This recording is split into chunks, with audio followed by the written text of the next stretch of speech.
Greetings and felicitations. Okay, here comes the first round. Boom. And Jeez, that was just are you unnecessary. kidding me? He can't be out of range? What? Greetings and felicitations, YouTube. You're all of the Appian Way. Look what we have here. These are not Dardanian mob and rabble, but they are Dardanian.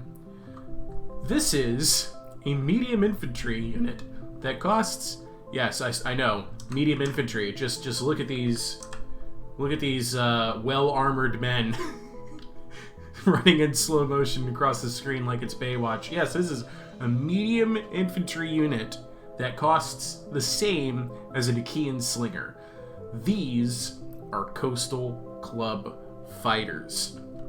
Now, I'm on a mission this week to talk about some of Dardania's more unique units, and I'm also kind of on a mission to see if Dardania has to have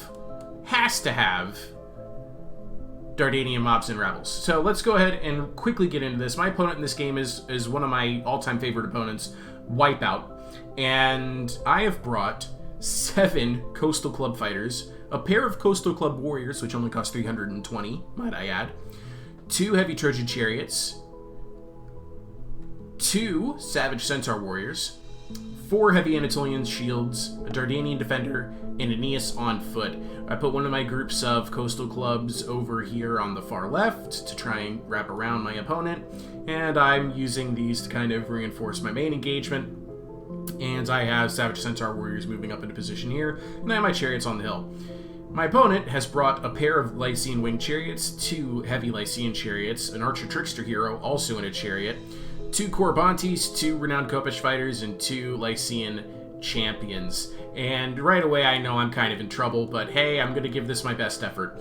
Pretty much all of these chariots on the field, this is the perfect answer to Dardanian mobs or really, really cheap, easy to kill infantry. Lycian winged chariots, they're going to have trouble fighting Coastal Club fighters, which is good news for me, but they're also, speed 105, so I'm not going to be taking too much trouble fighting this. So I set up my initial battle line, kind of draw it right here, so I can face off against his battle line.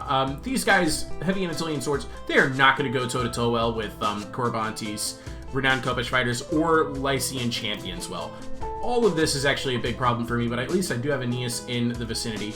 On top of this, he's going to have a very, very clear advantage in the infantry battle using this Archer Trickster Hero's ammo. And there's enough chariots here that I actually have to consider drawing back and away from this, but I'm hoping I can use some of my throwaway infantry in all of these various outflanking positions to catch this Archer Trickster Hero or individual chariot units off guard. So we don't go into battle right away. We decide we're both just going to expend all of our javelin ammo. He's going to keep the 2 Lycian champions back while I go ahead and I engage the renowned Kopish fighters and the Corybantes. I don't really have much of a way to fight these Corybantes with this army. You'll see that the Archer Trickster Hero has already racked up 42 kills just shooting into the flanks of my infantry, and I'm doing everything I can to push his chariots away so that my forces can actually grab that hero. The problem with this army, though, is that I have a lot of micro I have to do. I have units all over the battlefield. I have these guys here, this here. I have my main line there.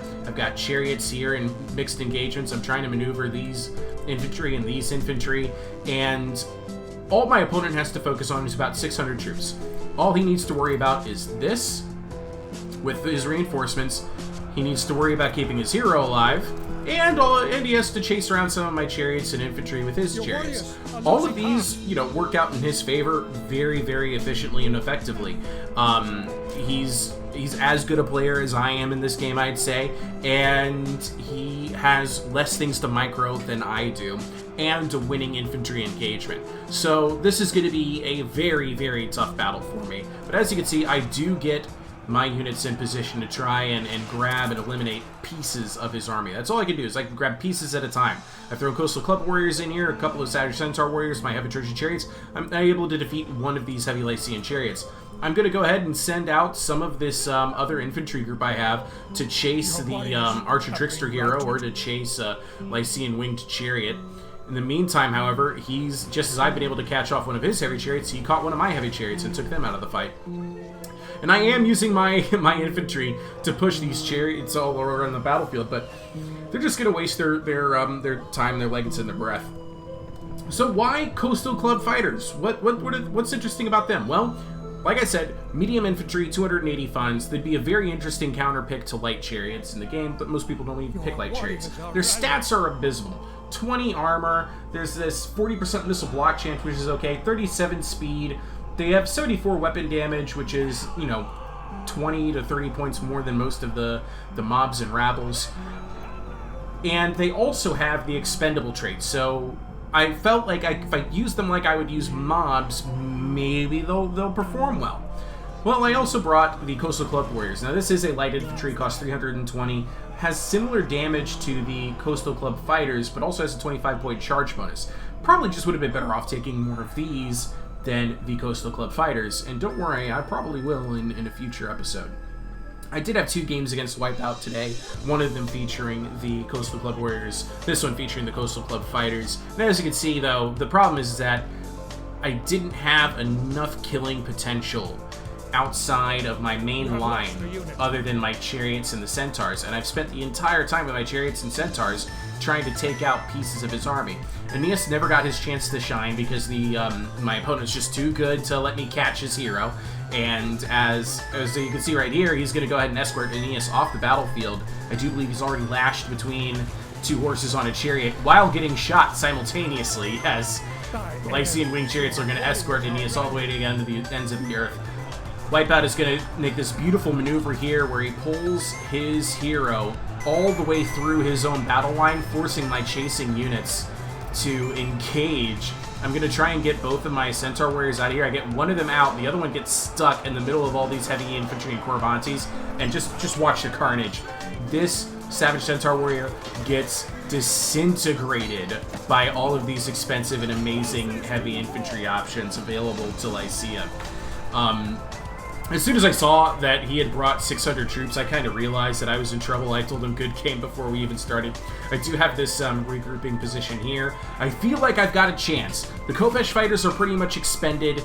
I've gotten this Corabantes down really low. I've had this one in, only about 25% of its health lost. Lycian champions are still very healthy. I'm thinking if Aeneas can regroup here and turn around and fight these, he'd win, because these are light chariots in the scrubs, but unfortunately, they're going to kill that man. There's nothing going on that I could do about that. Over here, I've finally caught up with the Archer Trickster hero. He's mobbed down by my Coastal Club Fighters and my Savage Centaur Warriors and my remaining Heavy Trojan Chariot. I do get my other Trojan Chariot back, and as you can see here, I'm kind of just trying to envelop a lot of these tools with a lot of my units, but my morale is plummeting quickly. My Dardanian defenders just don't have enough power on their own, even with all of these supporting units, to take on the Lycian champions. And I do have this Savage Centaur Warrior back over here. The Archer Trickster hero has broken, and he's still in his chariot at this stage, but any second now I'll have dealt enough damage to him to get rid of him. I'm actually trying to get some of my units out of this scenario so I can use them to attack some of these Corabantes or this Lycian champion, because this is the most important part of his army that's left. With that and Aeneas dying, you could see the balance of power disintegrating as some of my troops it's too much for them. They start routing. It's really unfortunate. I'm actually sitting here looking at the scenario going, he only has like 3 or 4 more units. Let me at him. I can get them. I've got this Archer Trickster hero almost gone. He's still in his chariot somehow. He actually thought he was dismounted by now. Unfortunately, though, that is going to spell the end for my army. A valiant defeat it was indeed. Let's take a look at some of the numbers. I brought more than... He brought 666 troops, first of all, which is a problem. But the other thing is, look at this. I basically tripled his army. I tripled his army, but that doesn't matter. When you have the right tools and you're expecting to see lots of cheap, low-quality infantry, you can bring Corabantes and heavy chariots, and you'll do just fine. I'm proud that I kept his heavy chariots down to just 17 kills with my with my absolutely wild use of some of these medium infantry units. The Lycian wing chariots managed to get plenty of kills, mostly just with their arrows. They had very few opportunities to go into melee, but as you can tell, almost triple-digit kills on all of his infantry units because this core that I brought was not enough to handle it. I was hoping I could win some of these battles on the flanks and then overwhelm his infantry, but not when you're playing against a quality opponent, I'd say. I think against a run-of-the-mill opponent, this army might do all right, but not with these clowns. Not with Coastal Club fighters. Absolutely not. Anyway, that's it for today's episode. Ta-ta, I love you all, and I'll see you guys in the next video. If you're still watching at this point, please consider subscribing. I am at like 860 subscribers. I'm making a push, a drive, a thrust, if you will, a Dardanian mob suicide squad jump for 1,000 subscribers. I'm really trying to get there very, very quickly. I have goals in mind. I have a vision for the month of May, and it's only possible if I can use community posting. So anyway, I hope you'll join me and stick around and watch all of my other really bizarre and eclectic content, alright? Ta-ta, I love you all. See you in the next one.